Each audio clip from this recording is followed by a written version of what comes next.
The West Coast Eagles have had two golden eras that still divide fans today. The powerhouse sides of the 1990s and the superstar-driven teams of the 2000s.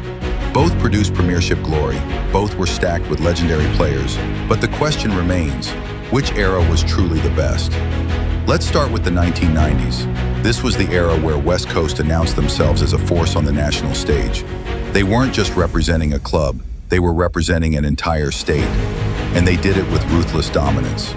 Under coach Mick Malthouse, the Eagles became the first non-Victorian powerhouse, winning the 1992 and 1994 premierships. The backbone of those sides was their physicality and defensive strength. Glen Jakovich at center halfback was a rock. Guy McKenna marshaled the defense. Dean Kemp's class in the middle complemented the explosive Peter Matera, who could tear games open with his pace and brilliance. Add in the hard edge of John Worsfold, the scoring power of Peter Matera, and suddenly you had a team that not only won, but intimidated their opponents. The 90s Eagles were relentless, uncompromising, and they set the standard for interstate success. Fast forward a decade, and the script flips. The Eagles of the 2000s were built not on defense, but on a midfield that is still spoken about as one of the greatest of all time. Chris Judd, with his burst of speed and ability to turn a game in a single quarter.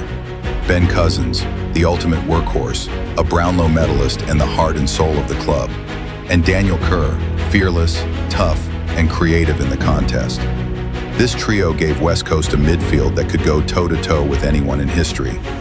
Around them, they had Dean Cox, the most influential ruckman of the modern era, Darren Glass, the general in defense, and Andrew Embley, whose Norm Smith medal in the 2006 Grand Final capped off a brilliant career. That 2006 premiership win, a one-point thriller against Sydney, remains one of the most iconic games in AFL history. So which side was greater, the 1990s Eagles or the 2000s Eagles? If we're talking longevity and dominance, the 90s take it. Two premierships, a tough, ruthless game plan, and a legacy as trailblazers for football outside Victoria. But if we're talking about pure brilliance at their peak, the 2000s Eagles might be unmatched. That midfield, with Judd, Cousins, and Kerr, supported by Cox, was as good as it gets. In the end, the 90s Eagles were the better overall team, but the 2000s Eagles midfield remains one of the greatest collections of talent in AFL history. Two different styles, two different eras, but both unforgettable for West Coast fans. So I'll throw it over to you.